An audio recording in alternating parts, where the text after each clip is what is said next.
నమస్తే. పండుగ అయితే జోరు జరుపుకుంటుండ్రు అని ఈ కోడిగుడ్డు కొట్టుకోమని ఎవరు చెప్పిండ్రు? ఎల్ల రాసి పెట్టుంది. అరే ఏ ఊళ్ళో చూసినా ఏ గల్లీలో చూసినా పెట్టెలకు కోడిగుడ్లు కొట్టుకొని ఉత్తగా నెత్తిపాలు చేస్తురు, నేలపాలు చేస్తురు. ఏమైనా లాభం ఉన్నదా? మీరే చెప్పండి. బలహీనం ఉన్న బాలింతలకు, రక్తహీనత ఉన్న పిల్లలకు, దవాఖాన పేషెంట్లకు పోయి గుడ్లు వంచుండ్రి.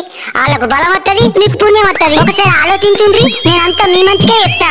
అందుకే నన్ను అందరూ గుడ్ అంటారు. అంటే కోపం వస్తుంది గాని ఇంకొందరైతే మరీ దారుణం.